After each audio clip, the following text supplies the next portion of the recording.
So, this is another video from Every Spooky Girl. And it's been a minute, y'all. So, um, this one, I'm kind of recording while I'm laying down because a lot of my thoughts come to me when I just be laying in the bed sometime thinking. And so I didn't get up and make myself cute like before. So, I wanted to talk a little bit about life life and choices, and challenges. That's what I want to talk about. So I was touching on the subject of, a lot of life challenges come, as sacrifices, and sacrifices come as challenges. So they kind of, mesh or overlap each other, like kind of like religion and spiritualness. But I was thinking about, so if you're a rich person, you were born rich or however, you don't really get to know, or you can't really know like what's true, kind of sort of in your life because of the money. So you don't know if people are actually around you for that. You know, you can kind of guess and feel about stuff, but you can never be 100% sure because there's always that motive, the money. Okay? And say, with a poor person or a person that doesn't have much, that you kind of can figure why somebody would be hanging around you. It's not, it's not like the rich person. And then I'm going to explain the challenges and sacrifices in a second. But I want to get these little thoughts out that I had. So, you know, with a person that doesn't have much, and I'm not going to even say poor. I'm just going to say don't have much. You kind of know why people are hanging around you. You get what I'm saying? Because you ain't got nothing, but it's something that they want. So if you ain't got a lot, you could kind of figure it out. If it's a female and it's a guy, it's he wants your body, he wants your house, your refrigerator, your couch, something. You know what I'm saying? You can kind of figure it out because you only got three things to begin with. You get what I'm saying? You know how the two women get into a fight over the guys, over the men, and they be talking and fussing with each other. And, that's why he only with you for this and he only with you for that. That type of scenario. You know what I'm saying? Like, they literally know. You know what I'm saying? So if you only got one peanut, you know what I'm saying? You're going to know why that squirrel is like hanging around you or whatever. You know what I'm saying? He want that peanut. He don't want nothing else. Okay, so I was thinking about a story where if you save this money up and you work and you save up all this money and you want to buy your house in a nicer neighborhood. You're tired of the gunshots at night and the screams and whatever not, and you're just tired of it, and you don't want to come home, and you're worried about coming home and finding your door in the dirt, off the hinges in the dirt. So you save up this money and you want to go to a nicer neighborhood. And you're looking at that as, okay, you know what I'm saying? It's something good. You got maybe a kid or two. You want them in a nicer neighborhood. But there's pros and cons to everything. And, you know, you, some things that seem like maybe not sacrifices are. So you move in the new neighborhood, and Is this not even, it's really not about black and white, but it kind of is. And so it's a predominantly white neighborhood. And you want, now you're not hearing the gunshots at night but like I said, it's pros and cons to everything. So, you probably don't have to worry about your house getting broken into. You're not hearing the gunshots anymore.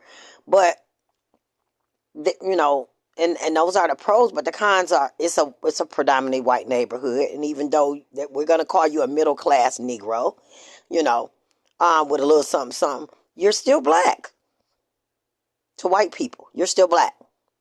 Whether they admit it or not, at the end of the day, you're still black. And so, you know, how even if you're uppity black, you know what I'm saying, you still black. They'll never treat you, like, you get what I'm saying? Like, I mean, there's probably going to be some issues. So, these all white school, is that going to, they're going to be welcoming to your kid, Yeah, I mean, you get what I'm saying. The times are kind of different now, but I'm just saying. Also, if Miss Jones lived next door to you and she cut her grass, on a 6th every month, the 6th of the month, or, in the summertime, she cut her grass a certain day, your grass need to be cut too. You know what I'm saying? Is that going to be an issue? Or, you know what I'm saying? Because, in the black neighborhood, you know what I'm saying? They don't, I mean, they don't really call too much the city and stuff. I mean, you get what I'm saying? But, you get to the grass, you get to it. And them predominantly white neighborhoods, no, you got to get that shit cut. They'll call on you. I had a friend that bought a house in a predominantly white neighborhood, and they just kept picking with her. She saved up all that money all those years. Our kids went to school together, and she finally got out of the hood. And she would come back to visit, on the weekends. And, she just said, she kept having letters everywhere. I guess, people were they were complaining about everything, And the house, I guess, was very expensive. And, it had a little things that needed to be fixed, but, it was move in, you could move in it, it was move in ready. But after she got in it, you know what I'm saying? I guess because it was empty, nobody cared. But after she got in it, the bottom step needed to be, it had a little crack in it. You could hardly see. Somebody called about that. It was the grass. It was, a couple of tiles missing off the roof. It was like everything. They kept calling. She kept getting letters on her house. You know what I'm saying? And so that's what I was speaking about, sacrifices. You know what I'm saying? Like, you are moving into what you feel is a better neighborhood and more comfortable and things like that, but still, you know what I'm saying, there's still some cons to that. You get what I'm saying? Like, okay, you don't hear the gunshots no more, but is these people gonna be fucking with you? You know what I'm saying? Because you're not white. They really don't want you there. You got to be really uppity black. You know what I'm saying? I mean, you know what I'm saying? You can't be just that struggling black, that saved up all their life and was able to afford it. You got to be the black that, you know what I'm saying, you're able to turn up your nose too. So, you know what I'm saying? So, that's what I meant by that. You know what I'm saying? It's a good move, but it's a sacrifice, because everything is not going to be a pro with that move. It's just not. You know what I'm saying? Of course, you want to get out the hood. You get what I'm saying? But there are going to be some challenges. You know what I'm saying? And you're making a sacrifice. You wouldn't think of that as a sacrifice because you move into a good neighborhood. Saving up all this money and blah, blah, blah. You don't see it that way. But it is. You get what I'm saying? Because it's a challenge. And it's also, you know what I'm saying? You're sacrificing just, it's a sacrifice. Like, is your child gonna be okay, or are you gonna be okay? So you're making a sacrifice. You're actually, yeah, with that move. But it's always good to want to get out the hood. Don't misunderstand that. So that's what I had to say about that. I just wanted to touch a little bit on people, you know what I'm saying? People having money and people not having money. You know what I'm saying? I really want to talk a little bit about that. How, even though we would think that people that's rich with a lot of money is always happy. And, and, you know, they say money can't buy happiness. Money can buy things to make you happy. But, I mean, they probably just have to watch everybody around them. Now, I'm not saying, it's more comfortable being poor. I'm definitely not saying that. But what I am saying is,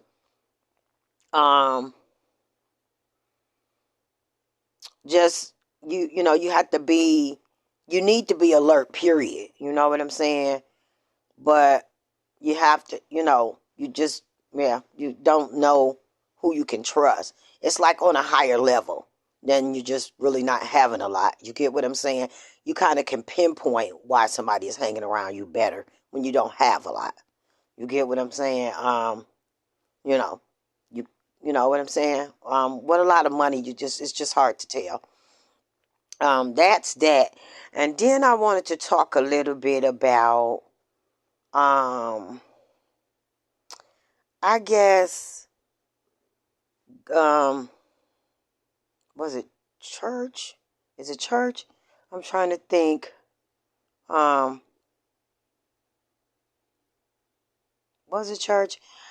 I don't know. I can't really remember what I wanted to talk to about that. But I guess that's about it because I don't really remember what I wanted to say on that subject. So